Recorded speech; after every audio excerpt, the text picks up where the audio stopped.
Yeah. All right. Our next comic has a really cool last name, in my opinion. And he is a new comic who has faced hostile crowds at Topaz here, the Comedy Spot, and the H Street Martini Lounge. Please give it up for Adam Magazine.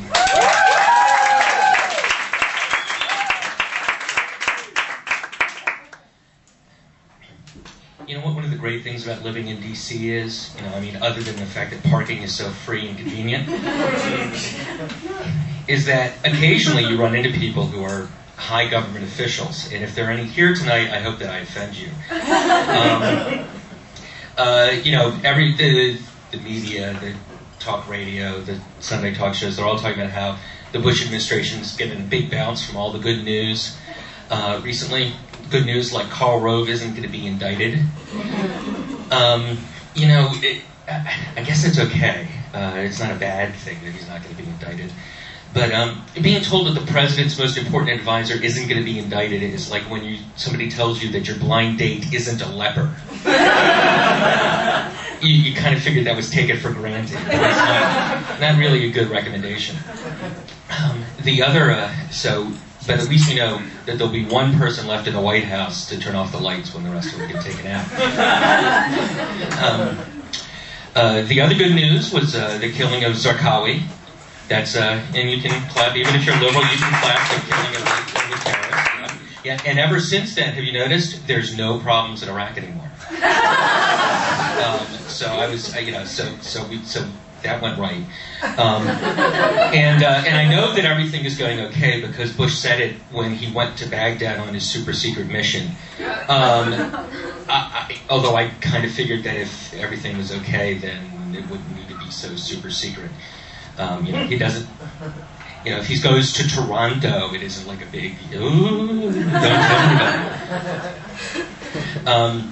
Remember about a year ago, Dick Cheney said that the insurgency was in its death throes? Yeah, I don't have a joke. It's just that Dick Cheney said the insurgency was in its death throes. Maybe he needs to buy a dictionary, I'm not sure. I don't know what that meant. Down in Guantanamo Bay, there are some more dead terrorists, that's good. 3 of them killed themselves. The commander down there said that it was an act of asymmetrical warfare. And I guess it's true, I make these things up. And I guess it's better to say that it's an act of asymmetrical warfare than, for his resume, than, 3 people in my care hung themselves in their sheets. But the plan is working. Now do you understand why we don't need hearings or trials or anything like that? The problem will take care of itself. One of the released prisoners from Guantanamo Bay was complaining because they gave him Prozac. I thought that just explains how you can get a prescription drug plan out of the Republicans.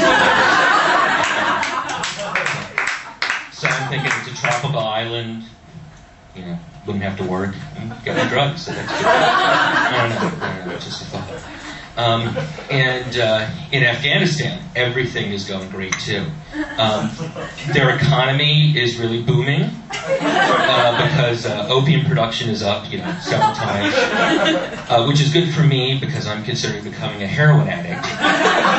It's part of the Kate Moss diet because you've never seen a fat heroin addict, so it's a thought. We're finally making that final push. I used the word final twice there, and that was probably a mistake. We're making that final push against the Taliban. This time, for real, we're going to wipe them out.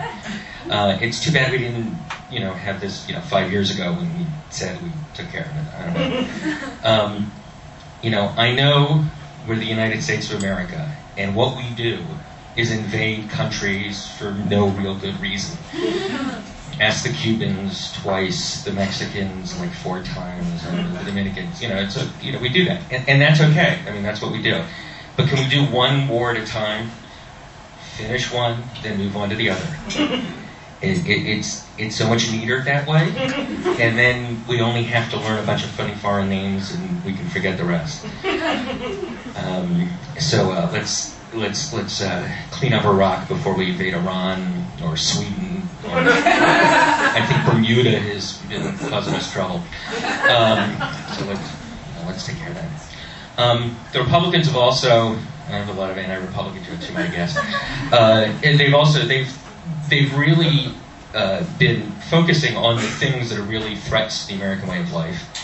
For example, we've got the flag desecration amendment is up for a vote again, and that's good because people are burning flags all over the place.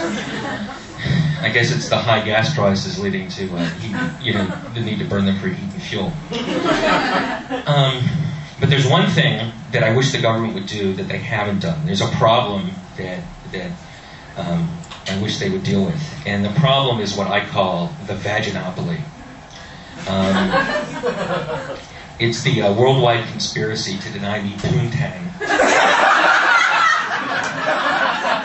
Now, I don't flatter myself in thinking that every woman in America gets together in a big meeting to talk about how they're not going to sleep with me.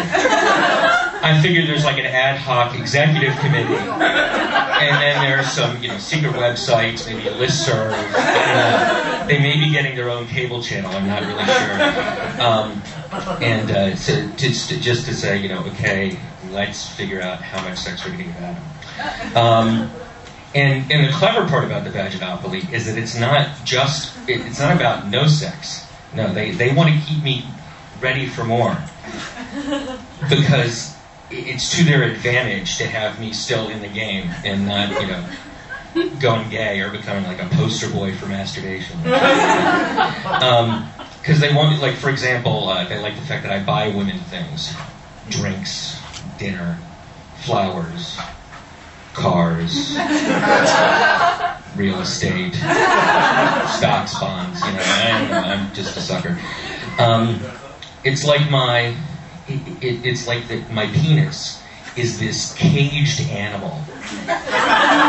This enormous caged animal. And I'm being fed just enough meat to keep me hungry and ready to pounce. My time is almost up, but let me tell you this about the vaginopoly. It's the only thing I know. If you play vaginopoly, you want to be either the top hat or the race car. And I'm always the dog or the shoe.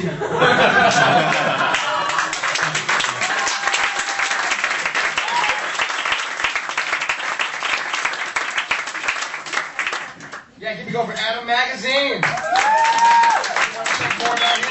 Visit his website, adammagazine.com. Sounds like it's spelled. Your next comedian.